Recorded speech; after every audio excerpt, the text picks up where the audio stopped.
Do you believe it's too late to live the life you've always wanted? Well, tune in today and find out why it's never too late to create an amazing life, even late in life.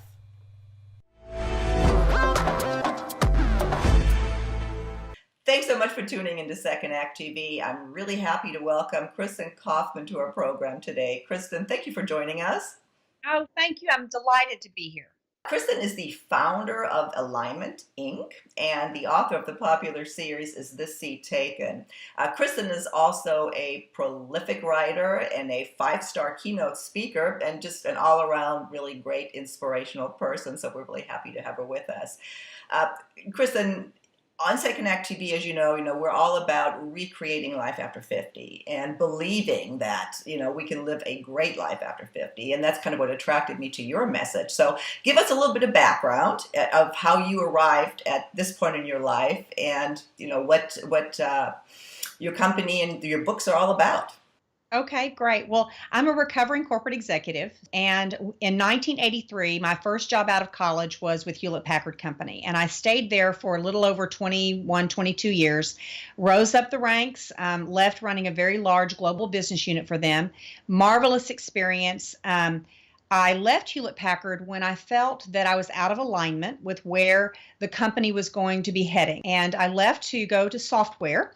Incredible experience. It was a scrappy environment where you had to do more with less. It was not like running a $3 billion business unit at Hewlett Packard.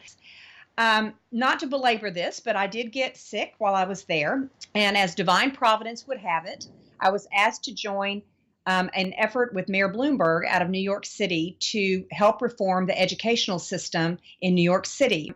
And I thought I was going to go for a week, and 3 years later, I came back. And it was that experience that really set me on the trajectory to start this company, that Alignment Inc. I was going to ask, out of alignment, tell us what you mean by that.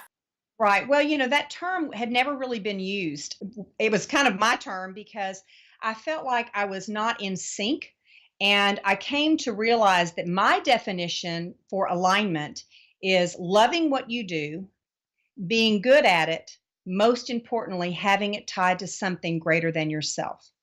And if you don't love it, you're probably not going to be that great at it. Yeah. Well, and that kind of goes towards, waking up after 50, what we talk about, and finding, your real purpose and passion, or just wanting something that is more meaningful. That is what I'm hearing you say.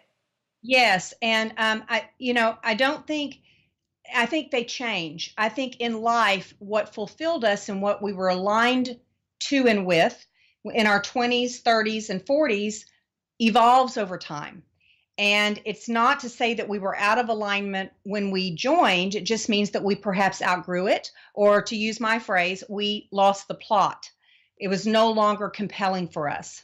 So really what you're describing is not just from a career perspective, but this can apply in any area of our life with relationships and everything, after, especially as it relates to after 50.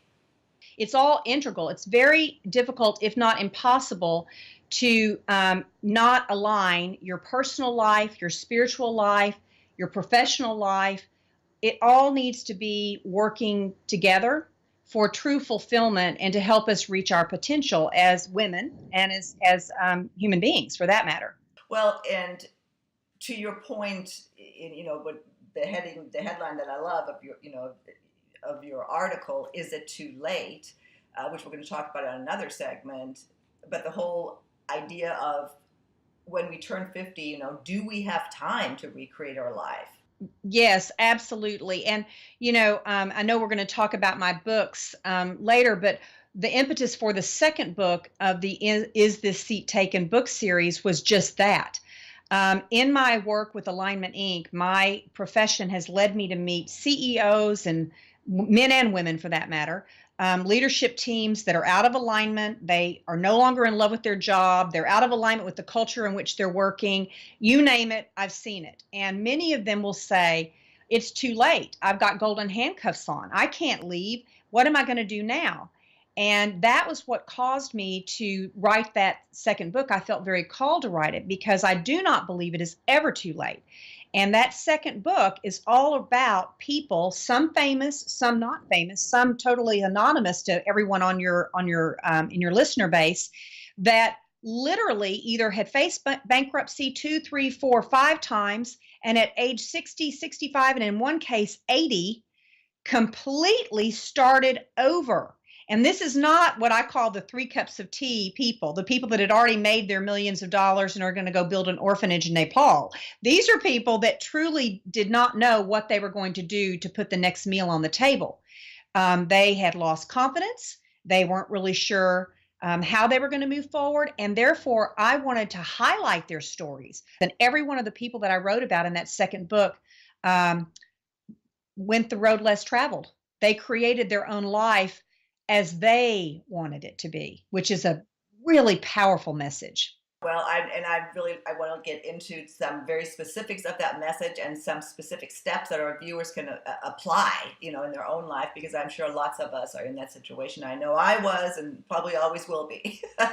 So let's hold you over for another segment, and we'll come back and hear about some specific steps of recreating your life after 50, your career, even when you think it's too late. It's not. See you in a minute.